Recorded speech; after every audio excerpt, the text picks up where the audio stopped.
This podcast was recorded on the land of the Gadigal people of the Eora Nation. Hello and welcome to The Real Story with Joe Hildebrand. This week, how Donald Trump managed to stop World War III with an F-bomb, how the Western left ended up on the side of Vladimir Putin, and most importantly of all, what's really going on with the project.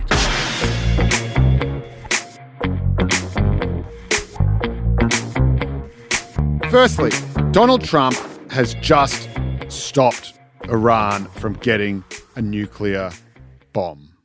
I think that's pretty clear to all involved. Iran was working towards enriched uranium. They were enriching the uranium to the point where it could be used for a nuclear weapon. People say, oh, but they weren't quite there yet. Well, no, that's why you stop them before they get there. And the Iranians say, oh, yeah, but we weren't actually going to build a bomb with all this enriched uranium, this weapons-grade uranium that we're enriching. We weren't actually going to build a weapon with it.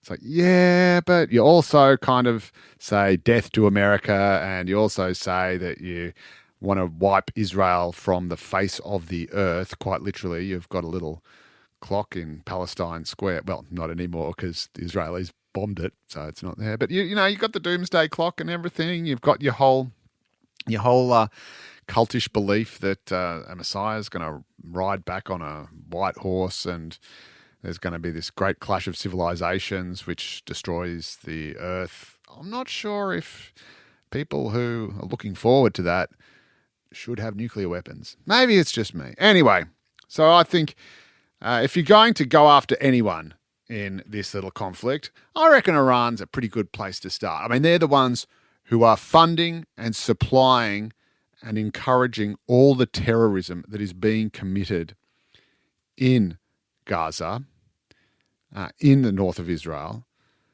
So Israel, in attacking Iran, is actually attacking the people that they should have been attacking all along in the first place. Instead of bombing Gaza, bomb the guys who are funding the terrorism, the terrorist leaders in Tehran. So Israel actually bombs the people that they should have been bombing all along. And of course, everyone jumps up and down about that. And then Donald Trump comes in after trying to kind of get everyone to calm down. He says, fine, okay, Bibi. And he sends in these bunker-busting bombs that only the US has and that are the only bombs that can get this particular site in Kadal, whatever it's called, which is deep, deep, deep underground. And the US does that, and it's this weird system where they send kind of like a double bomb, 2 bombs at a time. The first bomb blows open the initial bit of ground that the bunker is underneath, and then the second bomb comes into that sort of open space that's just been blown up and goes in and finishes the job. Now, everyone says, Donald Trump says, Pete Hegseth, the defense secretary, says, yeah, we've obliterated, we've destroyed it all, There's no more nuclear capability in Iran whatsoever. Then, of course, the New York Times and CNN get a little report from someone at the Pentagon who says, oh, actually, maybe we've only delayed it by like a few months, but that might change as more information comes in. And also, we're just going by what the damage is. We're just sort of kind of looking at the damage. It doesn't sound particularly convincing to me because as soon as the US intervened, Iran, having said it will fight back and it will rise up and it will strike the infidels, strike America and the West, right now very homes, right now very countries, right now very beds or whatever, that all these agents would rise up and they'd strike the US air bases, military bases in the Middle East, and they'd wipe the infidel Satans from the face of the planet, just like they've wiped Israel from the face of the planet. After all that talk, Iran just kind of says, actually, yeah, no, you're right. Ceasefire. We'll agree to a ceasefire. No problems. Thanks. We're finished. Also agrees to resume negotiations with the US of its nuclear program. So basically in talks with the US to sort of open it up and say, all right, fine. That doesn't strike me as a regime that's barely sort of had a scratch. It's just a flesh wound, Doc. Strikes me as a regime that's really been bent over a barrel and just whacked. They did, of course, try to strike a US military base in Qatar. No damage, no casualties pretty much just didn't really work. So, and then they suddenly bent over backwards. Then they tried to send a missile. After this, they agreed to ceasefire. It's like, okay, guys, yep, white flag, we surrender, ceasefire. Just after that, probably some rogue goon sends a missile somewhere over the north of Israel. It doesn't even land. It doesn't even make landfall. It's shot down out of the sky by Israel's defences, the Iron Dome. But of course, Israel don't like that. Homie, don't play that. And so Israel says, oh, you're breaking the ceasefire, right? Right. They send over a metric truckload of planes and bombs. Goes, right, we're going to unleash hell. Because Israel has to do that. It has to respond. This is why it's weird when people keep saying, oh, be proportionate, be proportionate. If Israel's proportionate, it's wiped out because it's a tiny little country of a different religion and a much smaller size than all of the countries around it who historically have wanted to wipe it from the face of the planet. So if they attack Israel a bit, Israel has to respond with maximum force because otherwise it's going to be hopelessly outgunned and surrounded, which kind of is, but it's a wily little thing. So anyway, so Israel just goes ballistic, quite literally, on Iran, and they're sending all these planes over, and Donald Trump utters his now famous phrase, and it's just quintessential angry dad. Donald Trump is about to get in the chopper, going to NATO. He goes, these guys, they've been fighting for so long, they don't know what the they're doing. Now, I don't think I've heard a US president drop the F-bomb on live television deliberately ever. But you know what? It worked. So Trump gets on the phone to Netanyahu, apparently just tears strips off him. Apparently, according to the sources on the Israeli side, Netanyahu does a lot of quiet nodding, and the planes are turned around in midair. They turn around and they come back without delivering their latest payload of bombs on Iran. And the ceasefire's back on. As of now, when we're recording this, the ceasefire is on, and it seems to be sticking because Donald Trump has read them the riot act. And what do we talk about on this podcast all the time? What do we talk about Trump's strategy in the world? Madman diplomacy. And it is madman diplomacy. It is that people who are self-interested, evil, crazy, strongmen, hard-assed, fanatical actors, state actors across the globe, people like Iran and the Ayatollah, people like Russia and Vladimir Putin, people like North Korea and Kim Jong-un, they're psychos. They do not play by the rules, as we discussed last week with the Lowy Institute's, with our friend from the Lowy Institute, Ryan Eam.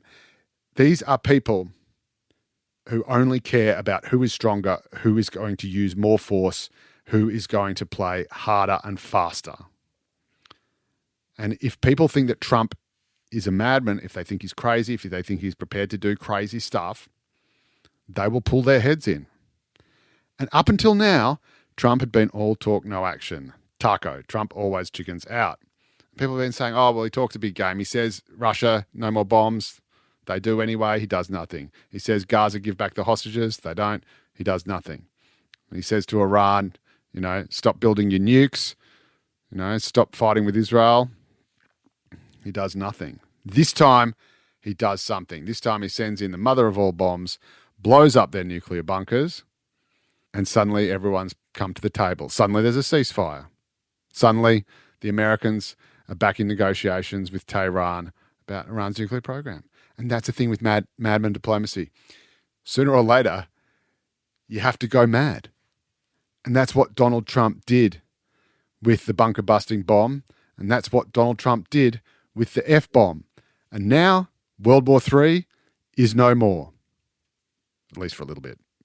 But this puts many Western commentators and the intelligentsia, the people who know so much about politics, yet always seem to get stuck on the wrong side of it.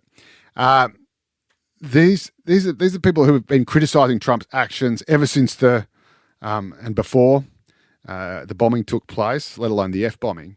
been saying, oh no, Donald Trump, he's evil, he's starting war in the Middle East. And this is crazies on both the right and the left, but particularly the kind of weird pro-Palestinian left who think that anything Israel does is evil and anything Donald Trump does is evil. So if Israel and Trump are fighting Iran, well, we know that Israel and Trump are evil, so Iran must be the good guys.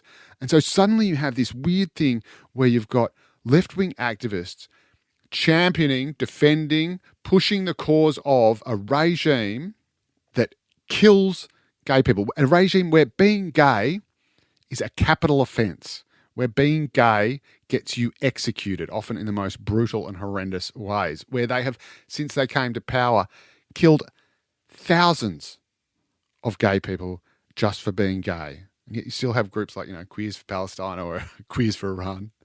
But the identity politics, obsessed left, who are usually, accusing everyone else of homophobia or transphobia, they're actually on the same side as this regime, saying, oh, how dare you assume they're lying about nukes? How dare you attack them? Now, this would be sort of bad or creepy enough if it wasn't for the fact that the other people who are backing the regime are people like North Korea's Kim Jong-un, people like Vladimir Putin, the guy who invaded Ukraine. You guys are all on the same side, the left, and not just the crazy activists, but the Democrats who have been overrun by crazy activists in the US, saying to Donald Trump, how dare you not get congressional approval for this airstrike, for this surprise attack? The clue, incidentally, is in the word surprise. Hey guys, I just want to go to Congress. I'm going to do this surprise attack on Iran. If you wouldn't mind just not telling anybody, even though you all hate me and you think I shouldn't do it, if you could just keep that quiet till afterwards, that'd be great. That's not going to happen. So you've just got this sort of idiocracy of all these people who think they're the political intelligentsia, who thinks they're the smartest heads in the room. And they are all what you might call Ayatollah adjacent. They are actually backing this regime's right to attack Israel, this regime's right to attack other victims in the Arab world, this regime's right to attack its own people. Its own people hate it and are rising up against it, constantly trying to overthrow it, constantly protesting against it. And these are the guys who are saying, oh, no, we shouldn't be helping that happen. Very, very strange. It tells you everything you need to know about the extreme left and the extreme right. As always, they always meet up in the stupidest possible place imaginable.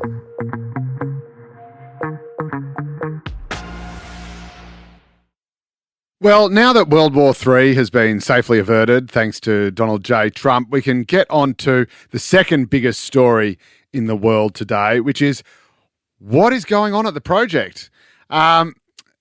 The person I have with me right here in the studio this week is perhaps the only person who can answer that eternal question for the ages. Her name is Sarah Harris. She is, or perhaps was, by the time you're hearing this, the host of the project, which sadly wraps up this week after a bonkers, 16 years or something it's been around, for a show that was supposedly axed because it wasn't rating highly enough. This has got everybody obsessed. Like, everybody is talking about it. So it's clearly a show that still grabs people's attention.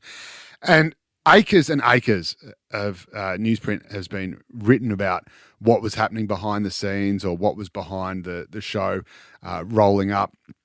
But I thought we'd just get to the bottom of it right now by the person who is right there in the thick of it. Sarah Harris, welcome to The Real Story. How are you? Hello, my name is Sarah Harris and I'm open to any sort of employment. You can check me out on LinkedIn. I was going to say, how's the OnlyFans site going?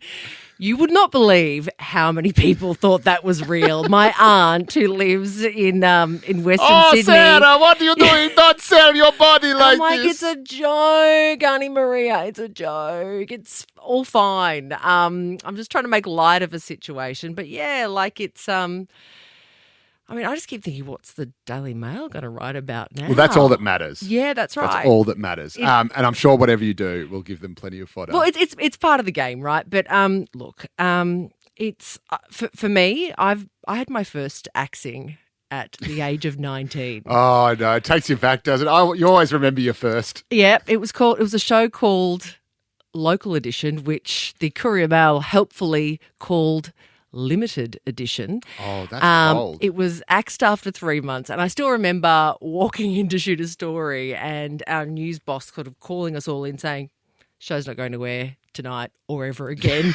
Pack your bags and go. And we ended up at the Paddo Inn and we got pretty drunk. But that was a really hard lesson to learn early, but it was a good one because you know that it's not the total end of the world. That's not to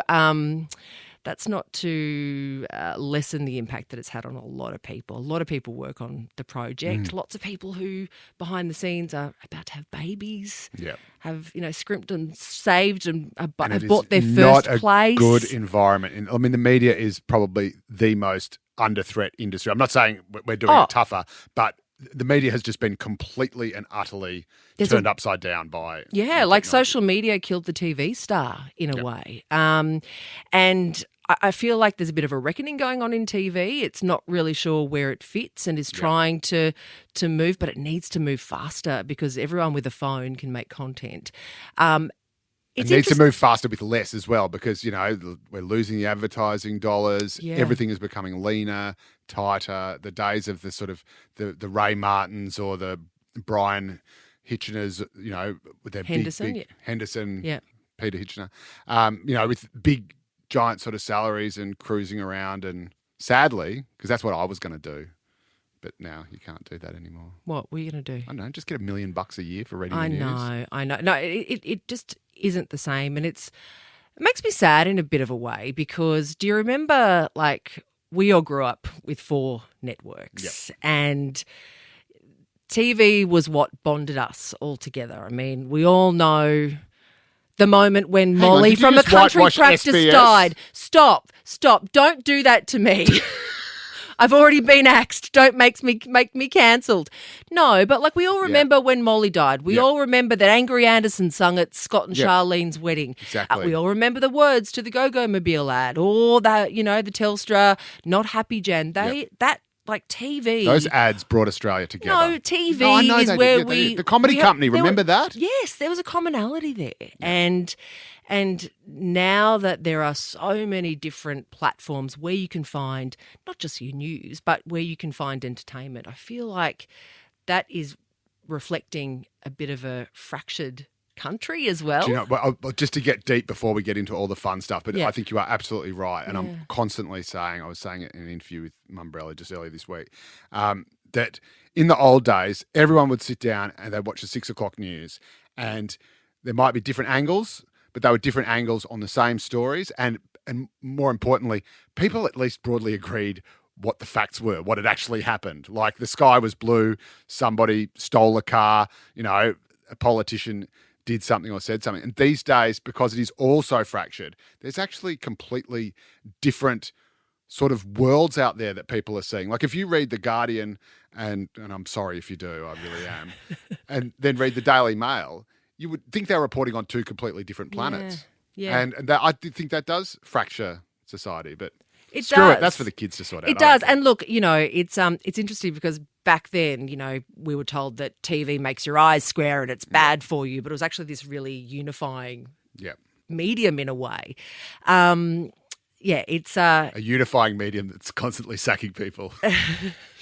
Well, now it is, and that does make me really sad. And look, I understand that, the project was a big headline grabber, and it made a lot of people happy, but also pissed a lot of people off. It was controversial, which had been part of its success for such a long time. But, there's more than 50 people who have lost their jobs now, and it is a bit hard to take when you see like I can cop it. Like I'm old enough and ugly enough to deal with that. But the kids that have lost their jobs and are kind of looking at people dancing on the grave going, oh. Yeah, I think the grave dancing is very unbecoming. Yeah.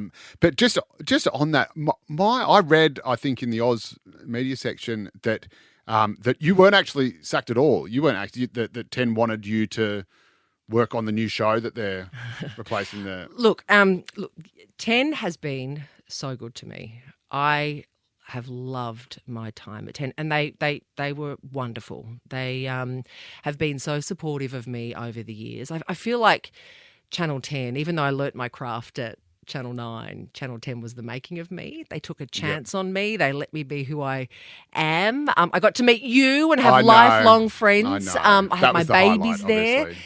But look, genuinely, I was tallying up over the past couple of years. I've done 250 flights. That's too many. It's way too I many. don't know I'm the what to Taylor sort of- Swift of news. My carbon footprint would be like Greta Thunberg. Did you tell Channel 10 we are never, ever, ever getting back together? No. I've loved it, and it's actually I hope that TV can find its footing again because it is so much fun. I also think part of the reason why people, and we saw it in the States, people going to alternative media, podcasts and that type of thing. Podcasts, that's never going to work. No, but I think part of the attraction with that sort of media is that it's authentic, right? Yep. And I remember we did a Stella cover in our pajamas. We did. Talking about cancel culture, and I think this whole kind of rise of these narcs going, you can't say that and don't say that and that's wrong and I'm offended.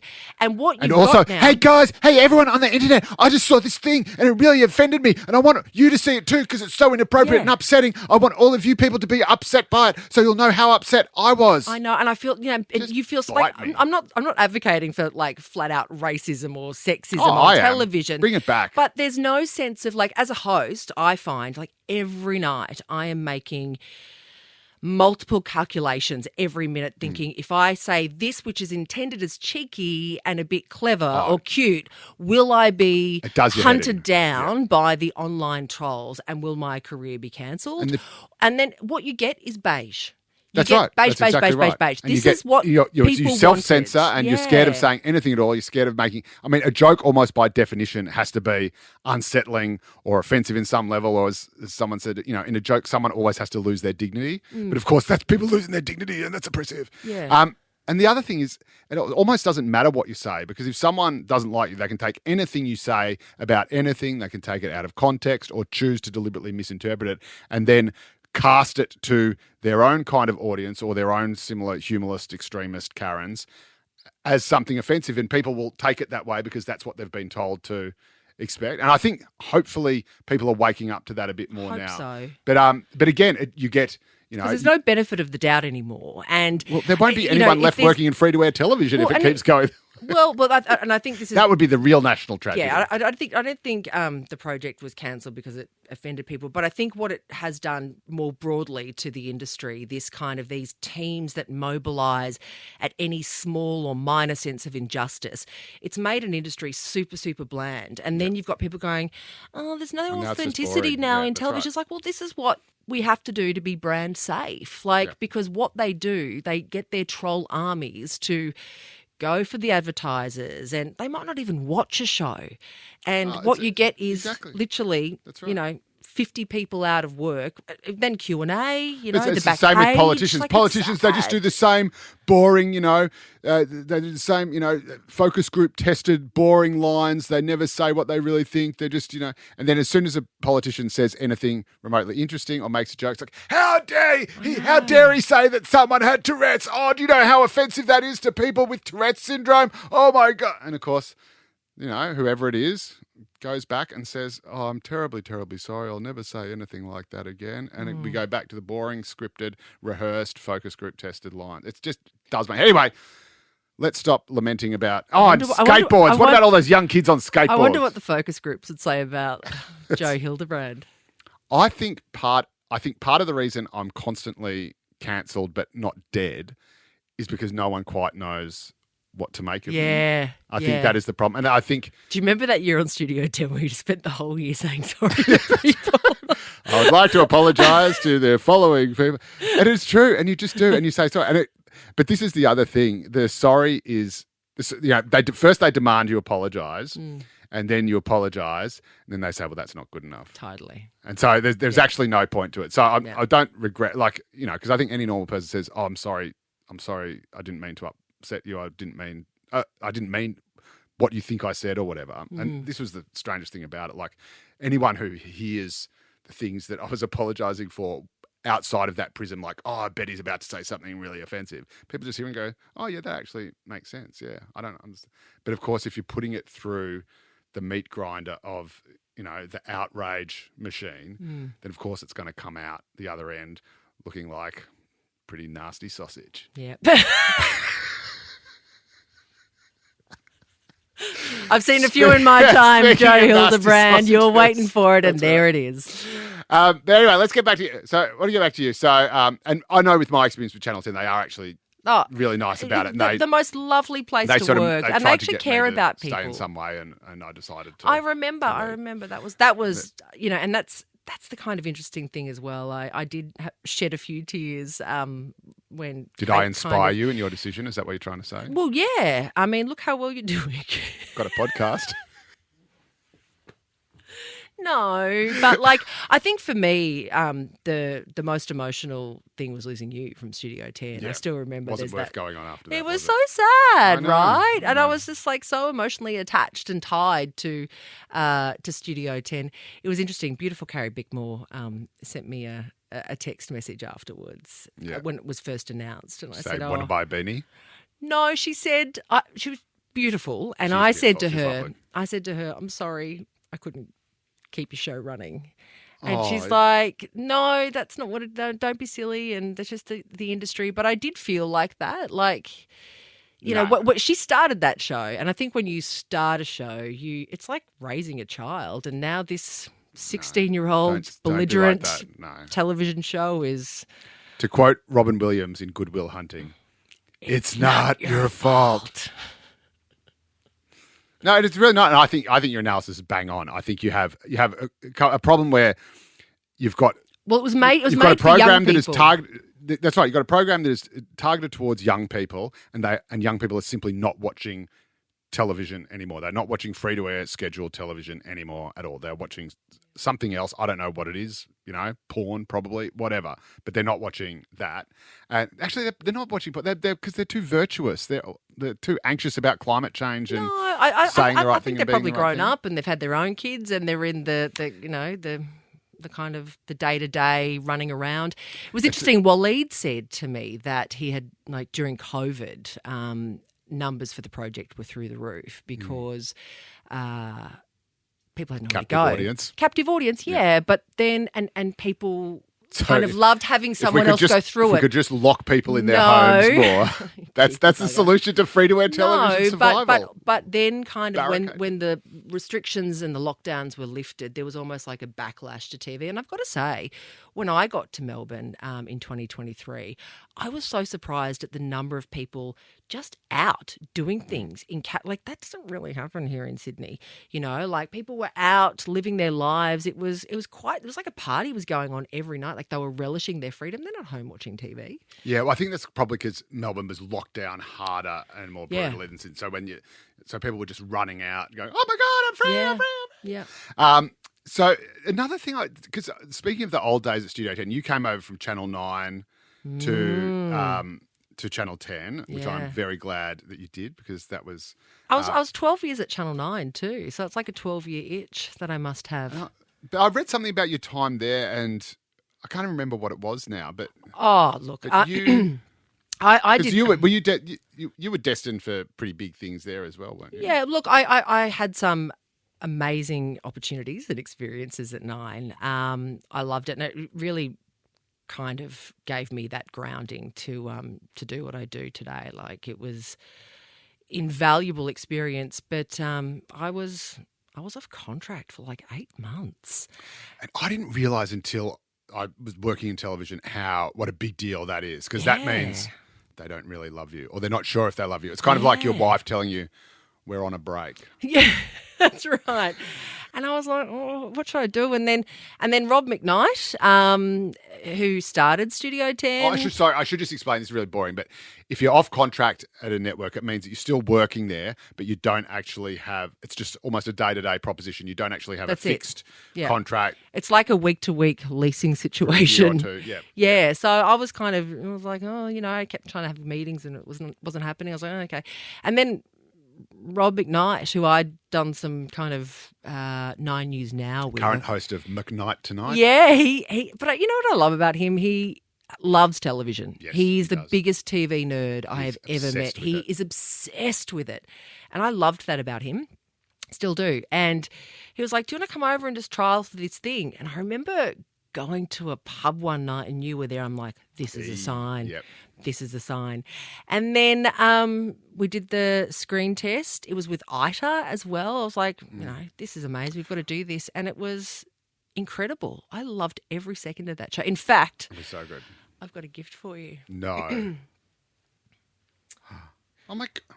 That's a part of the Studio 10 set, which is now in a skip bin at Channel 10. It's not coming back. Okay. So, for those of you listening, I'm watching a Piece of TV history right there, Joe. You should be grateful and thankful. piece of balsa wood. It's about 2 inches by 1 inch, and it's got a screw through it. Yeah.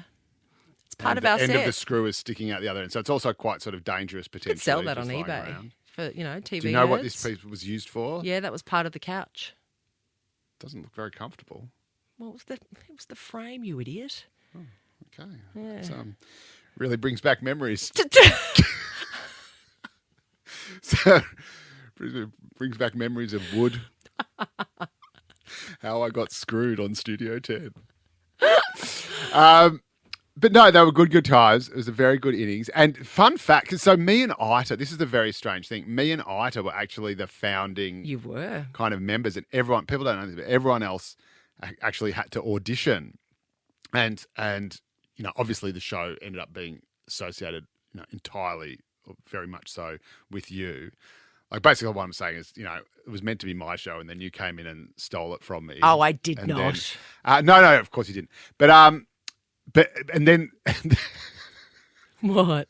well, then it just sort of had everybody. There was It had Studio everybody. 10 with Sarah and Joe and Denise and the other Denise And Jess. and Jess. Or Jess. And Craigie then Jess Bennett and Angela Craig Bishop. Bennett and God, Angela they were Bishop fun and times. Narelda. Weren't they fun? And Jono. And oh, bless her. Jono. And that's what I, you remember having Jono on the show, and Denise was the same, Drysdale. They just host Brave. They just- do not care. Yeah, and you know it's why? that Because they're rich. They've That's got true. enough money. They've got a big house. They don't have to worry about anything. They can be cancelled. They can they- be sacked, and it's all. But it's good, and it makes them better. It makes them makes hilarious. Them so funny. It Do you makes them remember incredible. Denise was like climbing on top of the Yes. set and like Channel 10's coming down going, we need HR in here. We Yeah. need like to do a safety report on this. And she's like, Sub- oh, bugger that's off. right. I'm ding dong. Subsequently, had a terrible, debilitating fall, but that was on a cruise ship, She so did. that wasn't our problem. We were not liable for that. Yeah, I just kind of feel like it's just been so sanitized. I'd love for telly to Yeah. get back to its roots. And people, I think the Australian public can be slightly more conservative at times with their values, but I also think the Aussie viewing public, they're cheeky. Yeah, They're and bloody and I don't cheeky, think and they they're are funny. though. I They're- think there's a certain type of incredibly humorless, judgy, dour, unhappy people looking for reasons to be unhappy and offended and upset and outraged. Yeah. And I think they are the ones who write all the letters. They are the ones who, get on social media and complain about everything. And I think the vast majority of people, who do you know? Have you ever met any normal person, any of your friends, anyone you know who's ever sat down and complained to ACMA or No. posted something online and said, I can't believe they've done this. Look at this. This is outrageous. Everybody, these guys should be cancelled. And yet there are people who literally make it their whole jobs to do that. So I don't think Yeah. it is reflective of what Australians want. I think most Australians hate that. And I think the thing they're really outraged about is the outrage, and they want to stop because, again, it makes everything boring. It makes everything beige if people are refusing to say anything that could be remotely controversial or too edgy or political. And I will, and that's the kind of the zing that I'll miss from TV on my little breakaway. Hope it is little. Hope it's not forever. During your time on OnlyFans. But you know when you're doing something on television and it's live and there's that crackle in the air and you nail a question or you get a response out of someone you're interviewing and it just is nothing you could have ever imagined and the hairs on the back of your neck stick up and you like, Or you when just you like don't know shoot what's it gonna into my happen veins. next. I love that so much. I wish we could get a bit more crackle That's back right. in And when telly. you're sitting there and you think, I don't know what's going to happen next. I don't know what the situation's going to turn into. I don't know what the guest is going to say. The audio, and if you don't know, imagine people sitting on the edge of their seats at home and going, wow, this is amazing. And of course, that makes it dangerous. That makes it risky. That makes it edgy because, of course, you can't control it if you don't know. And it what's doesn't happening always next. it And doesn't always land. It doesn't always land, or sometimes. But when it might be does, effective. God, it feels good, right? Even when it doesn't, I kind of Yeah. like it. Had a few of those. What are you going to do? So you're going to, I know you want to. Well, look, I did jokingly say OnlyFans, and then I seriously looked into it. No, I didn't. It turns out the rates just aren't worth it. It turns out live streaming yourself sobbing and eating grated cheese out of a bag isn't sexy enough for OnlyFans. I reckon there would be a particular niche. market for it. I reckon Yeah, there a would be bit people niche. who actually. So actually, I was going to do this thing though because I've worked in news and comedy, so I thought maybe I'd give stand up a try. I actually just shot a special. We aired fantastic. aired a bit of a promo on it on the project this week. Do you want to have a listen? Yeah, let's tell have a me what you listen. think and Okay, great. Yep. be honest. Okay, great. Okay. She's gone from sitting down to standing up. Yeah, I'm a comedian now. No longer rated G, more like gee whiz. When they axed the show, 10 said it wasn't personal. They said it was just a strategic refresh, which we all know in TV speak means we don't know what we're doing, but we're not doing it with you. It's Sarah Harris's foul-mouthed stand-up comedy special. People are always asking me for the news. You know what? I've got some news for you. The economy's down. My wine consumption is up. You know what I'm talking about, don't you? You do. You know. Unscripted. Unplanned. Cabby Sav, the good stuff. Unbelievable. Is that a baby in here? Get that baby out. Coming soon to 10 and 10 Play. I'm an unemployed celebrity. Of course the jungle's coming for me. I think it's pretty solid. Yeah. Strong material. Yep. They They had to clean it up for the promo. Oh, of obviously, course, yeah. I'm sure all the best bits always end up on the cutting room floor, I presume. Yeah. Yeah. So how are the kids anyway? My 9-year-old did say, Mum, can you please stop telling people you're getting an OnlyFans page? Do you know what goes on OnlyFans pages? I'm like, how do you know what goes on OnlyFans pages? Yeah, exactly it's a right. joke. He's like, well, it's not a very funny joke. Yeah. I'm like, well, you're not my audience. Exactly. Social media's banned, Harry. Go back to your room.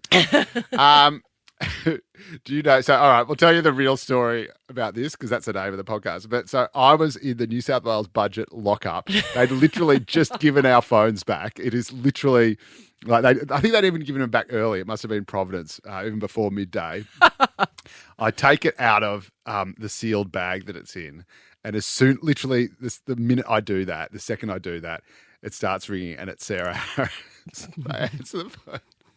He's like, hello, Joe speaking. So, hello, Joe speaking, because everyone's like, so I'm literally in a room with nothing but journos. Like everybody, nothing but journos and microphones. I thought you were being very quiet. Everywhere. Yeah. And I'm like, hello? And Harry's going, oh, I'm so glad you answered. Thank God. Listen, I've got to do a comedy. I've got to do a stand-up comedy set in about half an hour, and I need you to give me some. I'm like, oh? She goes, how's this for a line? Do you want me to repeat it? Do it. All right. Well, I said, I'm I'm an unemployed celebrity. Of course, the jungle's coming for me.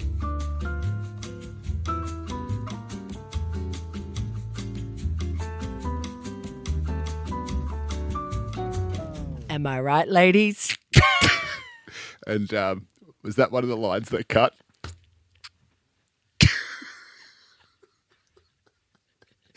So I'm there. You can't put that in the podcast. You can't put that in the podcast. I'm there. Oh, we can. This is Just- the thing. just We're beep- not just free to air beep it. television. Just We can beep put it. it in.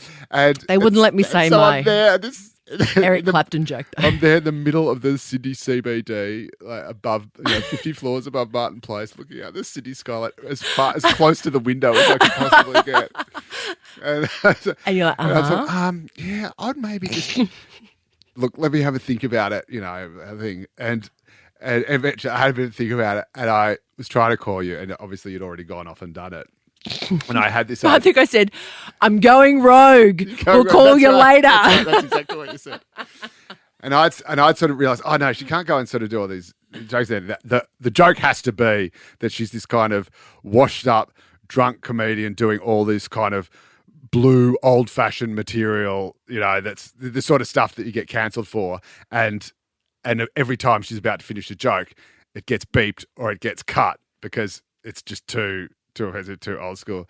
And then the next morning, you send me what you've done. And it's exactly that. Yeah, it is was fun. exactly that, including the fact that the project, not knowing it was kind of in on the gag, actually cut all the offensive bits because they were too offensive. Yeah, they were. Well, they were. Yeah. Maybe they were for that time of night. But they were all the bits that you just heard bleeped when we repeated them on this podcast. Yeah. So it's been a wild ride. I've had so much fun. I've got to do amazing things. I'd like to get back into TV one day. If you're out there, anyone? No. If there is still a TV. But I need a break. I feel so burnt out. Like from starting Studio 10, having a couple of babies, the pandemic, flying to Melbourne twice a week for the last nearly 3 years. I'm just a bit cooked. So I just want a little reset. I think that's healthy. I think little that's breather. Good. Yeah, and let me know if you ever want to do a podcast. Well, I'm here. Yeah. Yeah. You're going to pay for my parking. Got any downstairs. jokes? Yeah, I do. Do you want me to tell it? But you got to beep it. You got to beep the punchline. What's the difference between... I don't know, Sarah. What is the difference?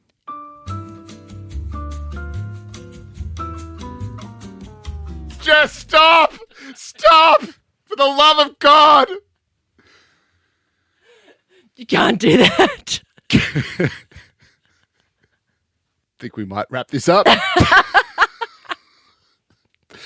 I'm sure that whatever lies in wait for you will be just another new beginning. Yeah. Another new high in a career that's already had so many peaks. Yeah, thank you, darling. So many peaks while others had their mouths in the trough. Well, look, I'm around now, so I'll be able to catch up with you you could be all the time. You could be our guest every week on this podcast. No, but I can come around. We can go start a little running again and some power walking. Yep. Great. So no to the stand-up comedy.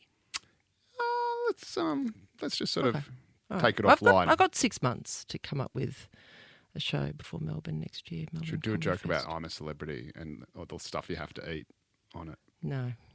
Okay. That's NSFW, NSFP. Not safe for podcasting.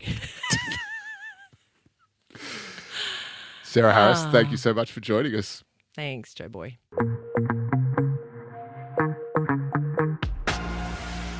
Now it's time to bring back a little segment that, quite frankly, we totally forgot we had. It's question time. And this week's question comes from listener Ellie. And Ellie asks, Joe, what do diplomats actually do? Do they just sit around having cups of tea and stuff? It's a very good question, Ellie. And the answer is yes. In fact, I know a few diplomats, and a large part of what do they do? Part of their actual training is how to hold a drink and a canapé while at the same time shaking the hand of someone important that you've just been introduced to. And this is part of the skill set. I'm not actually rubbishing it because it's important, because part of being a diplomat is you don't want to piss people off. You don't want to be rude to people. You want to be, to put it another way, diplomatic. So there is actually a technique that diplomats have where you will rest a canapé on the sort of part of your hand between your forefinger and your thumb. So sort of between your wrist and where your finger and thumb begins, you sort of rest a canapé on a little napkin, if you like that. And you can still hold your champagne in the hand between your fingers and your thumb while you've got your little canapé next to this. You, of course, do this with your left hand, thus liberating your right hand to shake the hand of the foreign dignitary to whom you have just been introduced. So you will always hold your drink in your left hand, your canapé in your right hand. Foreign dignitary comes up, you place the canapé on the base of your left hand, and you shake the dignitary's hand with your right hand. That is just one thing that diplomats do. The other thing that diplomats do is gather intelligence. They're all kind of basically spies, and they will also have actual spies embedded in the embassy or the consulate. So people who work for the Australian Secret Intelligence Service. Look, I probably shouldn't have given it that away, but I think everyone knows it anyway. But a lot of this gathering of intelligence isn't like James Bond stuff. In fact, none of it is. It's just really basic stuff. It's having people on the ground in the country who just know who's who, know what important people like, know what their backgrounds are, know what their weak spots are or where they might be susceptible to flattery, and also any skeletons they might have in their closet. And so all diplomats will do that. And a lot of that will just be sort of, reading wire services or going out, having dinner with people, chatting to people. Again, not necessarily hacking into computers and stealing hard drives like Tom Cruise in Mission Impossible, which is meant to be unreal, by the way, the last installment. And so you will have things like, you will have seen in Indonesia, a very successful trip by Anthony Albanese, where his dog Toto and the Indonesian president's cat exchanged gifts, right? That is a very, very good sign because the president of Indonesia really, really loves his cat. His cat has its own Instagram page, and now his cat has posted a photo on that Instagram page of the cat. Actually, I'm pretty sure it was a human, not the cat itself, that posted the photo. But I don't know. But the cat's wearing a T-shirt saying, I love Australia. That's good. That means officially we're okay. That means the Russians aren't going to come and invade us, right? We think. So that's one sort of thing they do. The other thing they do is they sort out all the meetings between the top leaders before they happen. So every meeting you have between, say, Anthony Albanese and Donald Trump, once he finally gets one, but even the phone call they had, that will be set up days and weeks in advance. So Kevin Rudd in the US Embassy set up that phone call and was setting up for weeks. It just happened to take place a day or so after Trump announced the tariffs. And they will decide what is going to be talked about. They'll often decide what the position is going to be that they both come out with. They'll have a form of words that both have all agreed on ahead of time. And so once the leaders are in the room together, each one pretty much knows what the other one's going to say and what they're going to both say together at the end of it, because the diplomats have been, the ambassadors have been, and their various advisors have been nutting all this out for weeks behind closed doors. So that's pretty much what they do. Canapes, cats, and conference calls. And that is all we have time for this week. If you've got any questions, write into this segment that we completely forgot we had, the real story at novapodcast.com.au, or slide into my DMs on Instagram at Joe_Hildebrand. Apologies for all the questions that I apparently had forgotten about, but we'll answer them all now.